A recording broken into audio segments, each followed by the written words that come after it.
겠습니다. 마태복음 7장 7절에서 12절까지 말씀입니다. 한 목소리로 받겠습니다. 시작. 구하라 그러면 너희에게 주실 것이다. 찾으라 그러면 너희가 찾을 것이다. 문을 두드리라 그러면 너희에게 문이 열릴 것이다. 구하는 사람마다 받을 것이며 찾는 사람이 찾을 것이며 두드리는 사람에게 문이 열릴 것이다. 너희 가운데 자녀가 빵을 달라고 하는데 돌을 줄 사람이 있겠느냐? 자녀가 생선을 달라고 하는데 뱀을 주겠느냐? 너희가 악할지라도 자녀에게는 좋은 것을 줄 아는데 하물며 하늘에 계신 너희 아버지께서 구하는 사람에게 좋은 것을 주시지 않겠느냐? 그러므로 모든 일에 내가 대접받고 싶은 만큼 남을 대접하여라. 이것이 바로 율법과 예언서에서 말하는 것이다. 아멘. 사랑하는 하나님, 감사합니다. 우리에게 하나님 말씀을 오늘 이 자리에서 허락하여 주시니 감사합니다. 항상 하나님의 말씀을 대할 때마다 우리의 마음은 두려움과 떨림이 있음을 고백합니다. 하나님 말씀을 경외함으로 받을 수 있는 우리가 될 수 있도록 도와주시고, 하나님을 더 뜨겁게 사랑할 이유, 하나님을 더 찐하게 예배할 이유를 찾을 수 있는 오늘 이 시간 될 수 있도록 주여 인도하여 주시옵소서. 저는 가리어 주시고 하나님만이 드러나는 시간 주님께서 삼아 주시옵소서. 감사합니다. 예수님 이름으로 기도합니다. 아멘. 자리에 앉으시겠습니다. 오랜만에 뵙는 얼굴들이 있는 것 같아요. God is good. 한 번 더 해볼까요? 이게 갑자기 이렇게 훅 들어가니까 깜짝 놀라시는 분들이 계신 것 같아요. 한 번 더 하겠습니다. God is good. 감사합니다. 하나님은 좋으신 하나님입니다. 그죠? 그리고 하나님은 언제나 좋으십니다. 주로 이런 경우에는 이제 반대로 제가 말을 꺼내고 또 반대로 말을 주고받습니다. 근데 저는 다른 말을 할 생각입니다. 사실 그 말을 하고 싶어서 오늘 말씀을 이렇게 시작했습니다. 제가 다시 한번 운을 떼울 테니까 우리 이제 답을 아시잖아요. 이제 제가 하는 말에 대답해 주시기를 바랍니다. God is good. Then why not pray? 그런데 왜 기도하지 않으십니까? 사실 오늘 제가 드리고자 하는 말씀은 이것이 전부입니다. 하나님은 좋으신 하나님이기에 우리가 기도할 이유가 충분하다라는 것입니다. 우리 하나님은 선하십니다. 절대적으로 선하십니다. 우리 하나님은 그 지혜가 끝이 없으시며 그 능력도 끝이 없습니다. 전능하시다고 우리는 표현합니다. 하나님께서 하실 수 없는 일은 없다라는 것입니다. 하나님께서는 이 세상의 모든 것 위에 절대적인 주권을 가지고 계십니다. 그리고 그 하나님께서는 사랑과 은혜가 충만하신 하나님이십니다. 우리가 믿는 하나님께서는 바로 그런 하나님이십니다. 만약 하나님께서 정말로 이렇게 선하시고 전능하시고 사랑과 은혜가 충만하신 분이라면 이 부분에 대해서는 우리가 의심할 여지가 없겠죠. 그리고 만약에 우리가 정말로 이 사실을 믿는다면 예수님께서는 기도라고 하는 이 주제에 대해서 아무런 언급을 하실 필요가 없었을 것입니다. 기도는 너무도 당연한 성도들의 선택일 것이고 태도일 것입니다. 그리고 우리 삶의 가장 중심에 있는 것이 기도가 될 것입니다. 근데 예수님께서는 오늘 본문에서도 그렇고 마태복음 6장에서도 그렇고 계속해서 기도에 대해서 우리에게 말씀하십니다. 예수님께서 우리에게 계속해서 기도에 대해서 말씀하신다는 그 사실이 우리에게 주시는 메시지는 충분히 강력하다라고 생각합니다. 왜 기도하지 않느냐는 것입니다. 하나님께서 정말로 선하시고 하나님께서 정말로 전능하신 분이라면, 그리고 우리가 정말로 그 사실을 믿고 있는 사람들이라면 기도하지 않을 이유가 없다라는 것입니다. 여러분, 기도라는 것은 하나님께서 선하신 우리 하늘 아버지이심을 인정하는 행위라는 것을 기억할 수 있기를 원합니다. 오늘 본문에서 예수님께서는 우리가 왜 기도해야 하는지에 대해서 반복해서 설명하고 계십니다. 기도의 자리로 우리를 초대하시고 또 기도하도록 우리를 권면하고 계시는 것이죠. 좀 더 정확하게 표현하면 우리에게 기도하라고 명령하고 계시는 것입니다. 어린 아이가 엄마가 옆에 있으면 이것저것을 구합니다. ask 하죠. 그러다가 엄마가 자기 눈앞에 보이지 않으면 이제 엄마를 찾습니다. seek 합니다. 그리고 문 너머로 엄마의 인기척이 들리면 다가가서 두드립니다. knock 합니다. 아마도 아이가 잠자는 시간을 제외하고 혹은 엄마가 잠시 영상을 틀어주는 시간을 제외하고 혼자서 무언가 몰두해서 놀이를 하고 있는 그런 시간을 제외하고는 이 셋 중에 하나를 하지 않는 순간은 없다고 생각합니다. 엄마가 아이에게 얼마만큼 필요한 존재인지를, 그리고 엄마는 아이를 얼마나 사랑하고 잘 보살피고자 하는 마음을 가지고 있는지를 우리는 잘 알고 있습니다. 오늘 본문 7절에서는 명령어가 3개 등장합니다. 구하라, 찾으라, 문을 두드리라 라는 명령어입니다. 이 동사들은 현재 시제입니다. 이유가 있겠죠. 제가 가진 주석에서는 이 현재 시제를 habitual prayer, 습관적인 기도, 일상적인 기도를 표현한다라고 말합니다. 계속적이고 끈질긴 기도에 대한 강조가 여기에 있다라고 생각합니다. 그리고 구하고 찾고 두드리는 것은 점점 그 행위가 고조되고 강렬해지는 것을 나타낸다라고도 할 수 있습니다. 하지만 7절 말씀이 우리에게 강조하는 것은 우리가 끈질긴 기도를 해야 한다라는 내용보다는 하나님께서 어떻게 우리의 기도에 반응하시는지에 대한 내용을 더 강조해서 우리에게 보여주고 계십니다. 예수님의 명령은 명령으로 끝나지 않습니다. 명령을 주시고 약속을 주십니다. 구하는 자에게 무엇을 약속합니까? 주실 것이다 라고 약속합니다. 찾는 자는 어떻게 될 것이라고? 찾을 것이라고 말씀합니다. 문을 두드리는 자에게는 문이 열릴 것이라고 약속하십니다. 8절에 가서 봐도 예수님의 이 약속은 계속해서 이어지고 있습니다. 사실 하셨던 말씀을 거의 똑같이 반복하는 것이다라고 봐도 될 것입니다. 구하는 사람마다 받을 것이며 찾는 사람이 찾을 것이며 두드리는 사람에게 문이 열릴 것이다. 기도가 응답된다라는 이 약속이 6번이나 반복된다라는 것입니다. 성경이 반복하는 것이 있으면 우리는 반드시 주목해야 합니다. 성경이 그곳에 큰 의미를 두고 있는 경우이기 때문입니다. 예수님은 오늘 말씀에서 동일한 내용을 거의 같은 방식으로 6번이나 반복하여 말씀하십니다. 우리의 기도가 반드시 응답될 것임을 우리로 확신하게 하려는 예수님의 가르침이다라는 것을 우리는 볼 수 있습니다. 7절 말씀을 조금만 더 자세히 보면 구하라 라고 말씀하신 뒤에 ask and it will be given to you 수동태를 사용합니다.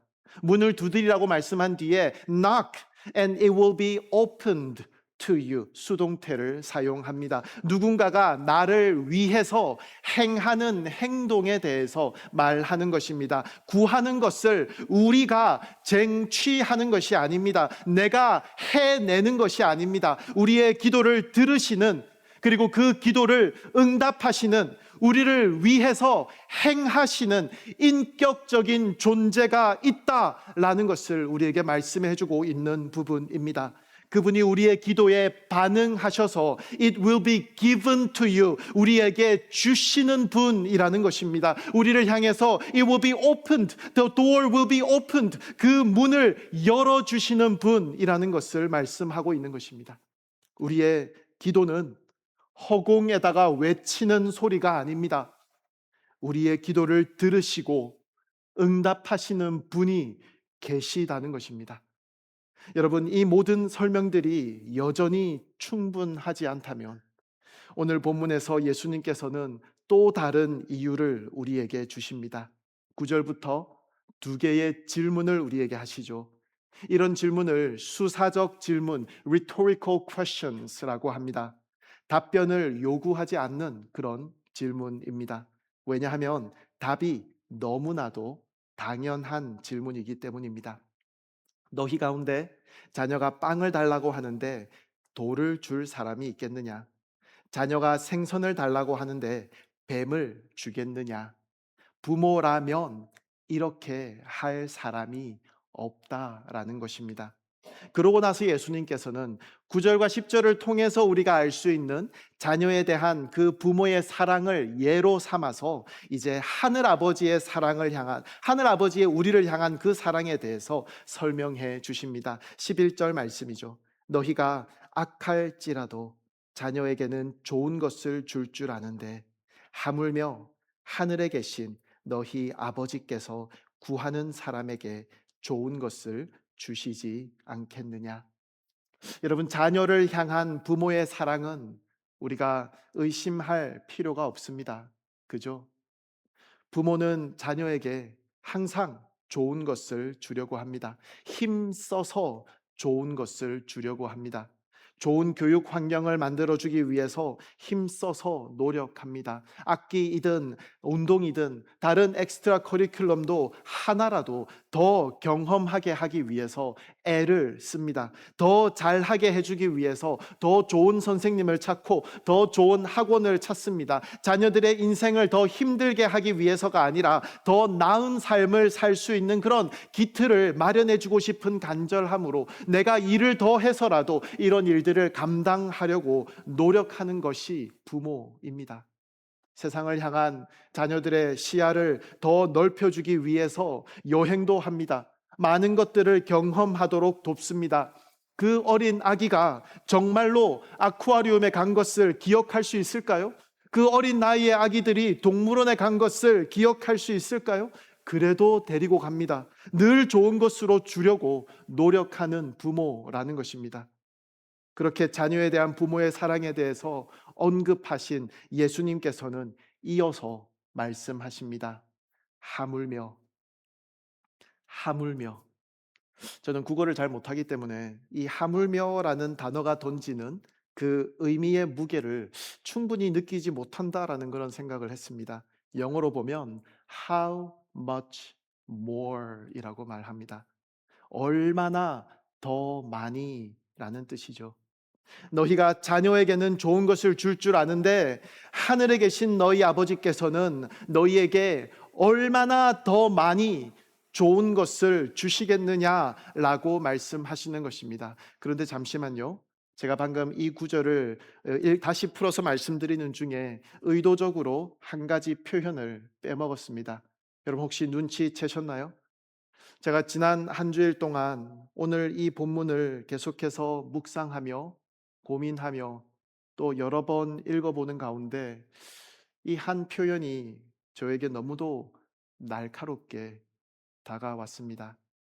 여러분 제가 11절을 원어에 더 가깝게 다시 번역해 보겠습니다. 원어가 가지고 있는 그 단어의 배치 순서까지 고려해서 먼저 영어로 한번 번역해 보겠습니다. If therefore you evil being know how to give good gifts to your children, how much more? 여러분 제가 무슨 표현을 더 강조하고 싶어 하는지 느껴지십니까? 우리 한글 성경에서는 너희가 악할지라도 라고 되어 있습니다. 그래서 우리는 이 구절을 대하면서 너희가 만약에 악한 자라고 할지라도 그 자녀에게는 좋은 것을 주려고 하는 그런 부모이지 않겠느냐라는 의미라고 우리가 이해하고는 합니다. 그래서 그 악한 부모의 범주에다가 나를 포함시키지 않고 제3자의 위치에서 바라보는 태도를 취하곤 한다라는 것입니다. 그래서 그 악한 사람들도 그나마 자녀들에게는 최선을 다하겠지. 그 악함에서 나오는 좋은 것들이 얼마나 좋은 것이겠냐마는 그래도 아마 최선을 다할 거야, 이런 방관자의 자세로 바라본다라는 것입니다. 그리고 이 비교의 반대편에다가 나를 세워두고 내가 나의 자녀를 위해서 사랑과 인내로 열심으로 노력하는 그 모습을, 그 자녀를 향한 하나님의 사랑의 태도를 이해하기 위한 척도로 사용하려고 합니다. 우리가 생각할 수 있는 악한 자들을 한쪽에다가 놓고 나 같은 착한 부모는 그 반대쪽에다가 두고 하나님의 우리를 향한 사랑도 여기 어딘가에 놓고 하나님의 사랑을 이해하려고 한다라는 것입니다. 그러니 하나님의 사랑에 대한 우리의 이해가 얼마나 얕고 좁을 수밖에 없겠습니까? 하지만 예수님의 말씀은 그런 의미가 아니었습니다. 우리를 주목하여 바라보시며 너도 똑같아 라는 것을 말씀하시는 것입니다. 여러분, 우리는 악합니다. 우리는 인내하지 못합니다. 우리의 사랑에는 의도가 있고 목적이 있습니다. 우리가 이 땅에서 나의 경험을 통해서든 나의 상상을 통해서든 우리가 그려낼 수 있는 최고의 부모상이라 할지라도 그런 것들과 비교할 수 없는, 가장 악한 부모를 여기다가 둔다면 가장 좋은 부모상은 여기쯤 어딘가에 있다라는 것입니다. 그 둘의 간극은 좋으신 하나님의 그 좋으심에 비하면 보이지도 않는 그런 차이라는 것을 예수님께서는 우리로 하여금 기억하게 하시는 것입니다. 그 좋으신 하늘 아버지의 우리를 향한 사랑을 예수님께서는 우리로 하여금 깨닫게 하기를 원하셨다라는 것입니다. 여러분, 하나님께서는 우리의 아버지이십니다. 그 하늘 아버지의 완전한 선하심이 우리에게 기도할 충분한 이유를 주시기를 간절히 바랍니다. 우리가 하나님을 아버지라고 부를 수 있는 것은 하나님께서 우리를 자녀 삼아 주셨기 때문입니다. 우리를 양자로 삼아 주셨다라는 것이죠. 그래서 사실 우리는 하나님께서 우리의 아버지 되신다, 하나님께서 나를 양자 삼아 주셨다라는 말을 들으면 하나님이 우리의 생물학적인 아버지보다 덜 실제적인 아버지라고 생각하려는 경향이 많이 있습니다. 단지 추상적인 개념으로의 아버지로 치부하려고 한다라는 것입니다. 여러분, 하나님께서 우리 아버지라는 이 사실이 무엇을 의미하는 것인지 여러분 진정으로 깨달을 수 있기를 간절히 원합니다. 하나님께서는 우리가 딛고 서 있는 이 땅이 생기기도 전에, 온 세상 하늘과 땅이 존재하기도 전에 우리를 아셨다라고 말씀합니다. 하나님의 그 뜻과 끝이 없으신 그 지혜로 우리를 한 사람 한 사람 계획하셨다라는 것입니다.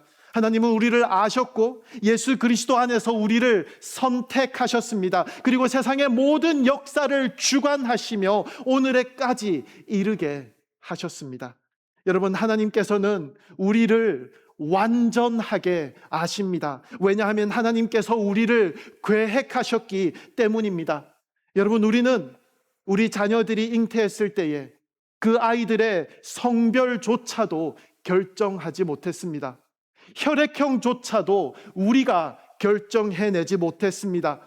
이 아이가 어떤 성격을 가질지, 어떤 시력을 가질지, 어떤 재능이나 어떤 신체적인 조건들을 가질지 아무것도 우리가 선택한 것은 없다라는 것입니다. 물론 우리의 유전자의 역할들이 있었겠죠. 하지만 엄마 아빠 사이에서 어느 쪽 유전자가 더 강하게 나타날지, 2대 8일지 6대 4일지 그 어떤 것들도 우리가 결정하지 못했습니다. 그 모든 세포의 분열들 가운데에서 주관하신 유일하신 분은 하나님이다 라는 말씀입니다. 어머니의 태 속에 있을 때부터 하나님께서 형성하신 모든 것이라는 것을 우리가 기억해야 한다라는 것입니다. 몸의 작은 부분들까지 모두 하나님께서 만드셨습니다. 눈과 손가락, 다리와 모든 장기들을 제자리에 두셨습니다. 작은 심장을 만드시고 때가 되어 뛰게 하셨습니다. 정해진 시간 동안 자라게 하시며 이 세상에서 살 수 있도록 준비시키신 후에 때가 되었을 때에 하나님께서 나오라 라고 하신 것입니다. 첫 울음을 터뜨릴 때 폐가 공기를 들이마실 수 있도록 준비시켜 주신 것입니다. 여러분, 하나님께서는 우리의 아버지이십니다. 그 모든 과정 속에서 우리 육신의 아버지는 아무것도 컨트롤할 수 없었습니다. 추상적인 의미로만 우리에게 던져주신 아버지라는 개념이 아니라 처음부터 계획하셔서 준비하셔서 기르시고 지켜 보호하여 우리를 지금까지 인도하시는 분이 바로 하나님 아버지라는 사실입니다. 하지만 우리는 그것을 인정하지 않았습니다. 감사하지도 않았습니다. 오히려 반역했고 그를 미워했습니다. 다른 것을 사랑했고 다른 것을 더 의지했습니다. 하나님께 영광을 돌리지 않았으며 우리 자신의 영광을 끊임없이 추구했습니다. 그게 우리죠.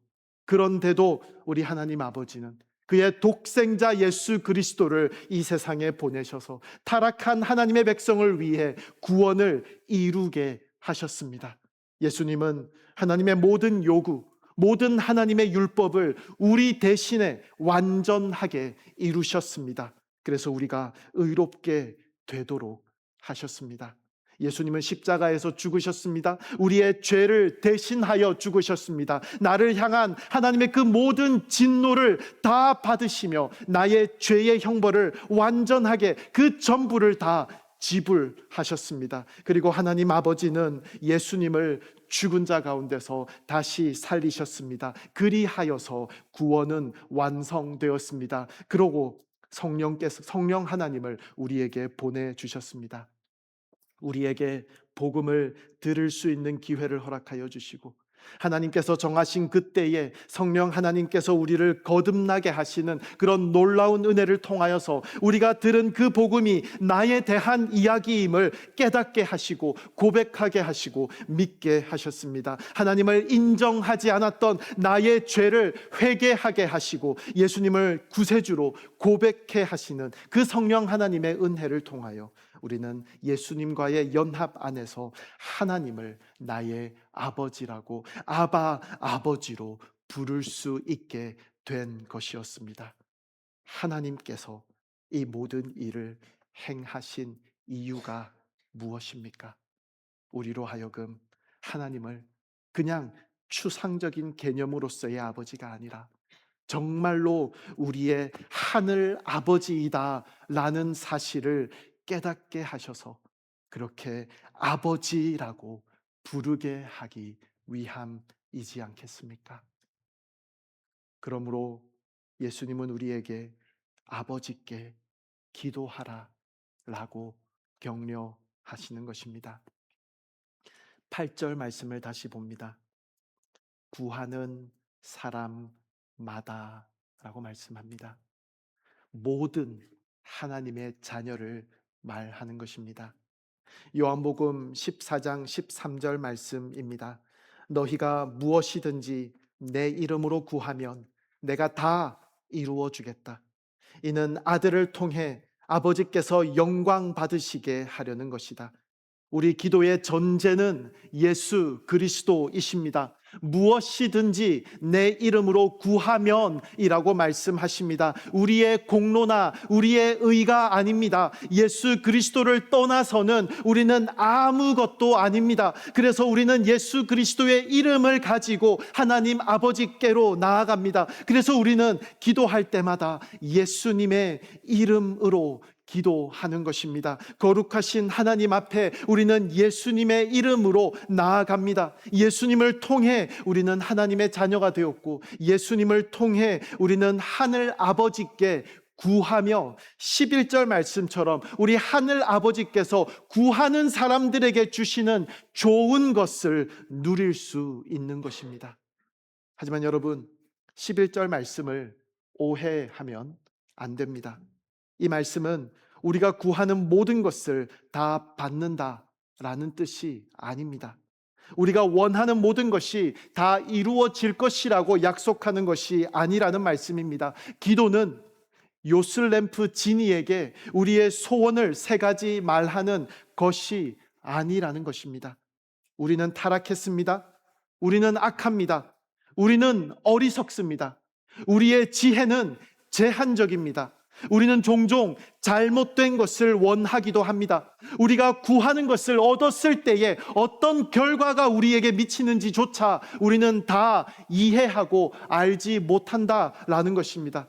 구하고 찾고 두드리는 우리에게 하나님께서는 좋은 것을 주시는데 그것을 우리가 좋은 것이라고 여기지 않는 경우도 많이 있다라는 것입니다. 하나님께서는 빵을 주셨고 생선을 주셨는데 우리는 그것을 돌이라고 여기고 뱀이라고 여길 때가 있다는 것입니다. 여러분, 오늘 말씀을 보면 하늘에 계신 너희 아버지께서 구하는 사람에게 그 구하는 것을 주시지 않겠느냐라고 말씀하지 않으셨습니다. 좋은 것을 주신다고 약속하십니다. 사랑하는 여러분, 좋으신 하늘 아버지께서 우리에게 주시는 것은 좋은 것이다 라는 믿음을 우리 모두에게 허락하시기를 간절히 바랍니다. 이 믿음을 가지고 하나님께 감사할 수 있는 우리에게 하나님께서는 우리의 눈을 열어주셔서 하나님께서 주시는 것이 돌이 아니고 뱀이 아니라 빵이라는 사실을, 생선이라는 사실을 발견하게 해 주실 것입니다. 그런 특별한 은혜를 누리시는 여러분 되시기를 바랍니다. 여러분, 좋은 것은 무엇입니까? 우리는 우리가 원하는 바로 그것이 좋은 것이라고 생각합니다. 우리는 우리가 원하는 바로 그것을 얻는 것이 좋은 일이라고 생각합니다. 하지만 정말 그렇습니까? 우리가 원하는 것을 다 우리가 받게 된다면 얼마나 비참한 일이 벌어질 수도 있는지에 대해서 생각해 보셨습니까? 요한 1서는 우리에게 이 세상이나 세상에 있는 것들을 사랑하지 말라라고 말씀하십니다. 그리고 우리가 사랑하지 말아야 할 이 세상의 것들이 무엇인지를 상세하게 설명해 주십니다. 육신의 탐욕, 안목의 정욕, 세상살이의 자랑, 이것들은 아버지에게서 온 것이 아니라 세상으로부터 온 것이라고 그렇게 말씀해 주십니다. 육신의 탐욕은 the desires of the flesh, 안목의 정욕은 the desires of the eyes. 내가 하고 싶은 것들, 내가 보고 싶은 것들, 이런 것들이 우리가 좋은 것이라고 착각하는 이 세상의 것들이다 라고 말씀해 주십니다. 그리고 세상살이의 자랑, 영어로 보면 pride of life, pride in possession 이라고 번역합니다. 내가 성취한 것들, 내가 소유한 것들, 명예라고 할 수 있을까요? 재산이라고 할 수 있을까요? 돈이라고 할 수 있을까요? 사실 이 모든 것들은 이 세상이 볼 때에는 좋은 것이라고 할 만한 것들입니다. 돈을 싫어하는 사람이 어디 있겠습니까? 명예를 싫어하는 사람이 어디 있겠습니까? 내가 하고 싶은 것을 하면서 사는 삶, 내가 보고 싶은 것을 보면서 사는 삶을 원하지 않는 사람이 어디에 있겠습니까? 그런데 사도 바울은 에베소서에서 이렇게 말씀합니다. 그때 여러분은 이 세상 풍속을 따라 허물과 죄 가운데 살았고, 죄와 허물 가운데 살았던 우리의 모습을 묘사하면서 우리는 이 세상의 풍속을 따라서 살았다라고 말씀합니다. 이 세상의 풍속, the course of this world, the ways of this world, 이 세상이 판단하는 대로, 이 세상이 바라보는 것을 보며 이 세상이 추구하는 것을 따라서 살아가는 그런 인생을 죄와 허물 가운데 살았던 우리의 모습이었다라고 말씀하고 있는 것입니다. 여러분, 성경이 말씀하는 좋은 것은, 우리 하늘 아버지께서 우리에게 주고자 하시는 것들은 내가 생각하기에 좋은 것, 세상의 기준으로 볼 때에 모두가 좋은 것이라고 할 만한 것들이 아니라는 말씀입니다. 여러분, 오해하지 마십시오. 우리는 지난번 마태복음 6장 말씀에서 우리가 걱정할 필요가 없다는 것을 생각하며 공중의 새를 보라고, 들의 백합꽃을 보라고 외치셨던 그 예수님의 말씀을 들었습니다. 하나님은 우리의 필요를 채우시는 분입니다. 우리의 필요를 아시는 하나님께서 우리의 필요를 채우시는 분입니다. 선하신 우리 하늘 아버지께서는 우리의 필요를 아시고 우리의 삶을 주관하시는 능력의 하나님이십니다. 하지만 하나님께서는 오늘 말씀을 통해서 좋은 것에 대한 우리의 기준과 가치와 우리의 생각에 대해서 다시 한번 고민해 볼 것을 우리에게 요청하고 있는 것입니다. 오늘 본문과 같은 내용을 담고 있는 누가복음의 구절을 제가 한번 읽어 보겠습니다. 너희가 악할지라도 너희 자녀에게 좋은 것을 줄 줄 알거든 하물며 하늘에 계신 너희 아버지께서 구하는 사람에게 성령을 주시지 않겠느냐. 여러분, 성경이 말하는 좋은 것은 무엇입니까? 성령 하나님을 말씀하는 것입니다. 그러면 이 성령 하나님께서는 왜 우리에게 좋은 것입니까? 앞에서도 우리의 구원을 위한 성령 하나님의 놀라운 역할에 대해서 말씀드렸습니다. 하나님께서 우리 인생에 허락하시는 것들이 좋은 것이라고 신뢰할 수 있는 것도 성령 하나님께서 우리 안에서 일하시는 증거입니다. 여러분, 우리가 걱정하지 말라는 말씀을 생각하며 빌립보서 4장 6절 말씀 읽은 것 기억하시죠? 아무것도 염려하지 말고 오직 모든 일에 기도와 간구로 여러분이 구할 것을 하나님께 감사함으로 아뢰십시오 라고 말씀하신 다음에 7절에서 이어서 말씀합니다. 그리하면 모든 생각을 뛰어넘는 하나님의 평강이 그리스도 예수 안에서 여러분의 마음과 생각을 지켜주실 것입니다. 무엇이 우리의 마음과 생각을 지켜주신다고 말씀하고 있습니까? 하나님의 평강이라고 말씀합니다. 그리고 예수님께서는 요한복음 14장에서 예수님의 승천 이후에 우리에게 주실 보혜사 성령에 대해서 말씀하시며 내가 너희에게 평안을 주고 간다라고 말씀하십니다. 또한 성령의 열매는 무엇입니까? 사랑과 기쁨과 화평, 평안, 평강, 원어로 보면 다 똑같은 단어들입니다.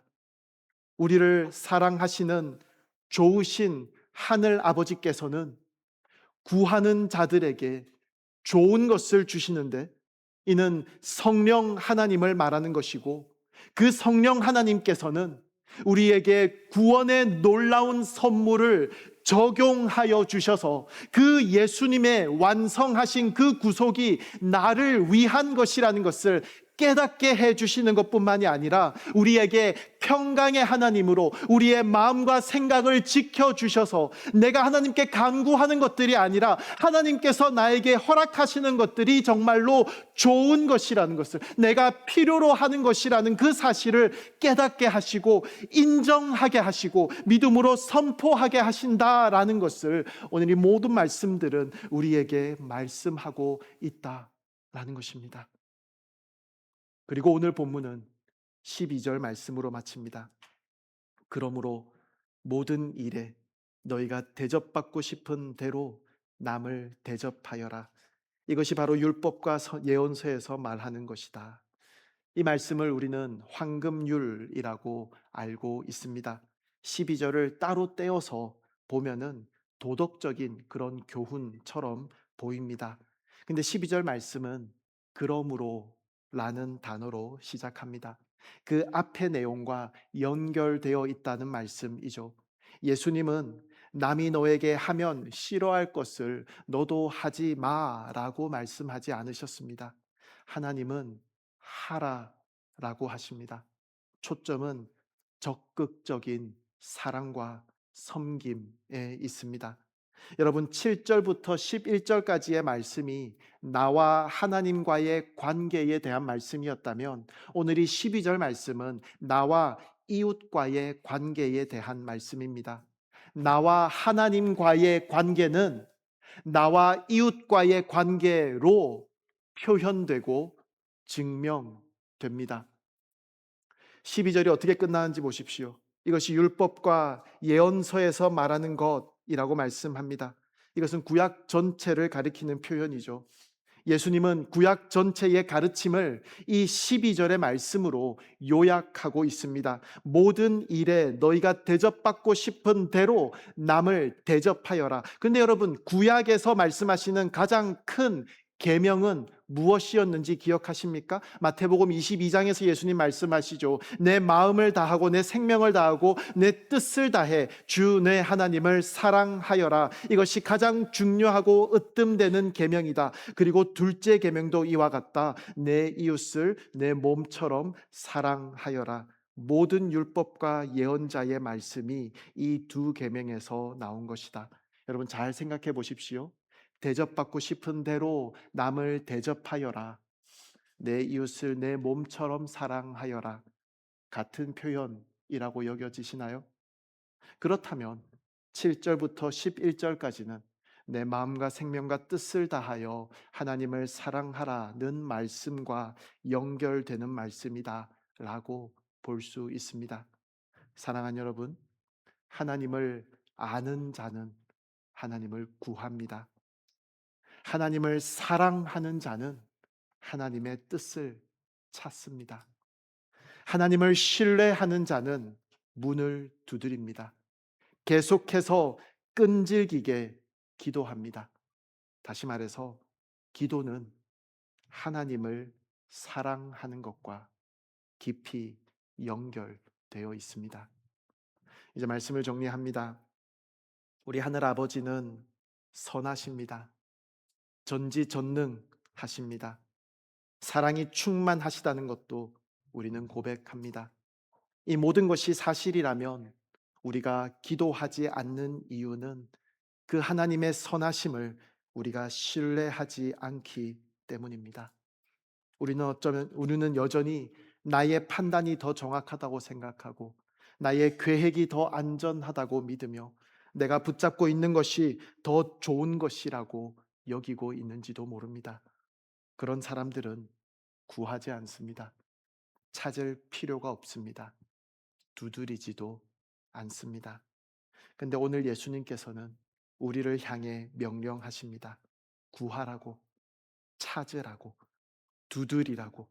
사랑하는 여러분, 기도는 우리의 능력을 보여주는 자리가 아닙니다.